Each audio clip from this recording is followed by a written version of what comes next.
Hello everyone, I'm George from Ireland. Well, where is this place? No, it's not my house. I would never live somewhere so minuscule and humble. This is Waddesdon Manor in Buckinghamshire, United Kingdom. So now you get an idea of the dimensions of it, of the front elevation, I think an architect would call it. So Lord Rothschild is a prominent British nobleman. They're of a French and German Jewish origin. In the late 18th century, they became eminent as bankers, and was it Meyer the Rothschild sent them to various different major European cities like London, Amsterdam, Frankfurt, Paris, Zurich. Anyway, so the name actually should be Rothschild, as in red sign. When they came here, the pronunciation was anglicised to Rothschild, and so they've been here since the early 19th century, and they were crucial in financing the Duke of Wellington's campaigns against Napoleon in the Peninsular War, because they had access to money, to gold and so forth, to make sure that soldiers got paid, that supplies were purchased and so forth. So the financial aspect of it is often overlooked. If you've seen The Power of Money by Dr. Niall Ferguson, you'll have some idea what I'm talking about. Anyway, so the Rothschilds, they were ennobled and they wanted a country seat that they thought was fit to go with they had the fact that they had this noble title. They'd had that nobiliary particle in France, and there were barons in France and lords here as well. So they're involved with the Liberal Party. Although they still had a good relationship with Lord Randolph Churchill, that's Winston Churchill's father, who was a Conservative, and obviously Winston Churchill grew up not so many miles away, well, not grew up, rather, was born at Blenheim Palace, just north of Oxford. We're in Buckinghamshire, about 30 miles from the centre of London, but it would seem like a million miles away, and they've got these fabulous landscape gardens. I'll show you a bit of that in a while, and they've got all these classical statues. I don't think they're original, I think they're 19th century copies, but I don't know enough about classical mythology to be able to identify these figures for the most part. But anyway, you'll see they've got so much splendid artwork. Look at that. What are they wearing? They're wearing these sort of hairbands. And look, is that a sheep's head design draped over the shoulder? And what are these palm trees they've got here? No coconuts or dates, I'm afraid. I'll just give you a glimpse at one of the landscape gardens I'm talking about. Now, from this angle, unfortunately, you can't see what a splendid vista it commands. Now, look at that for a garden. But right on the top of the house, it would have the most magnificent panorama over these rolling hills of Buckinghamshire. And looking at the horizon, and I can see that bluish tinge as the land shades into the sky. Anyway, so carry on a little bit. And who is this? It hasn't got names on any of them. I mean, I think that's Demeter, the hunter. Look at the big shield. No, sorry, Artemis, what I'm talking about. Because Demeter's a goddess, isn't that right? I don't know my pantheon very well. Anyway, so the house is open to the public. So in 1874, the Rothschild family bought this from the Duke of Marlborough. And there was just a very dense wood around here, so they hacked a lot of it down. So they left a few of these trees up. Look at that, horse chestnut trees, complete with the candles in bloom. A full canopy. It really thrills me to see that. I mean, it's the thing I didn't appreciate when I was younger, but now seeing nature in bloom, when nature's proclaiming its fullest glory at the height of summer, that gladdens my heart. The only thing is, it's been such a damp May, the rainiest May for decades. And here is this chap with a fig leaf in exactly the right place. Sorry to disappoint you. Supposed to be holding some weapon, got snapped off his fingers. But I mean, come on, surely it can't have survived in such a good state since classical antiquity.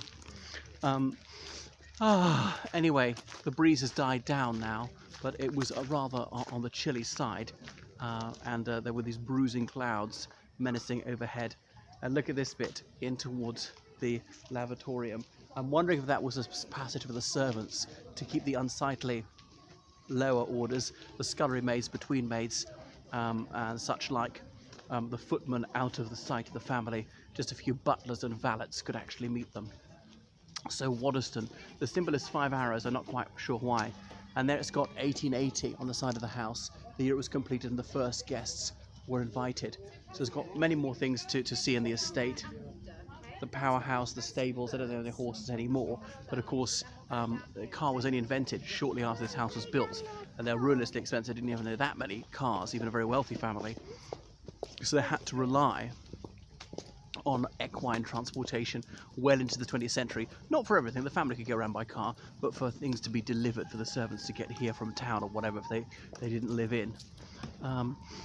Anyway, so all sorts of bushes they've got some box, got rhododendron bushes and so forth, so a very lush and thick vegetation all around. And I'll show you the rear of the house. It looks something a bit like Versailles. So it's decorated inside in a very distinctive style that they used in several Rothschild residences around Europe. Became known as Le Goût Rothschild, as in Rothschild taste.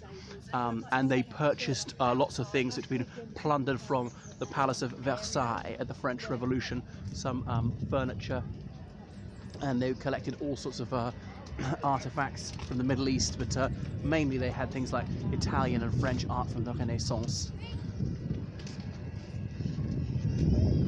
So you're not allowed to go upstairs, but the Rothschild family, they do spend some time here even now. Look at this. What do you call one of these tent-like roofs? It's not a gazebo, is it? And these things, amphora, but they must be obviously modern copies. The plural, is it amphorae? I don't know. And then there's this lawn here. How about that? And there's all these bottles in a strange sculpture. Alright, I'm about to show you the other side of Waddesdon Manor. Nothing's flying on the flagpole. Not that tall, but how about that? Hewn from sandstone. I can't remember the architect's name, but so very fine. I've lived in worse places, I can tell you. And so it's atop this slight eminence, but they even did a bit of work on the landscape. I'm not sure that the hill was quite so high. I think they had it built up to provide a greater height for surveying all they owned. There you got the idea. Wow. They don't make them like that anymore. And I see, look, the handiwork, the stone carvings, little faces up top, like some sort of gremlin face. Not exactly gargoyles here and there.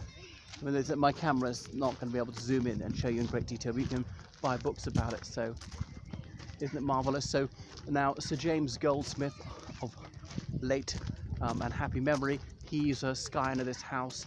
Zach Goldsmith, now Lord Goldsmith, the Conservative peer, he's a descendant of this family. And then his brother Ben Goldsmith, so is he, and he was married to a Rothschild, like his distant cousin. And look over here, Zach and Ben Goldsmith, married sisters, both Rothschilds. Another amphora, and then on towards the aviary, which I filmed a little bit earlier. So perhaps you've got some idea of the place. The car park, by the way, is some distance away, it's about a mile away. You can pre-book a bus journey, you can hire a bike to get up to the house, get around the estate, but it is very substantial. Anyway, repay the visit. It's a National Trust property. If you've got a National Trust card, you can get in for free. So visit enough things that will easily repay the investment in buying one of those National Trust cards. And look at the pedestal. What's that about? Look like scales or the prows of ships or something like that. And this ghastly face there, perfectly horrid. And look at these sheep's heads. How curious. Anyway, so some more of these little classical statues leading down on that winding path towards the aviary. So somewhat inaccessible, this place. Yeah, so you can't go to the top floor because they still live there for times. I like this design here. What do you call it? The ivy there in a, is it cross-gartered? Crossed hatch, that's the one. Cross-gartered, no, that's that chap they humiliated in Twelfth Night. That Puritan bloke when Shakespeare was sending up people who were anti-theatrical. Okay, so I'm coming around to the front. You will have had the circumference of Waddesdon Manor, because there's a village of Waddesdon hard by. I'm not sure if a house stood in these grounds beforehand. And there's obviously much more to see in the grounds. There's still a dairy farm, but I'm afraid that is not open to Joe Public. So please support my YouTube channel. I urgently need donations to sustain the channel. You can find me on PayPal at georgecallahan79@gmail.com. That's all small letters, Callahan spelled C-A-L-L-A-G-H-A-N. Right, toodaloo.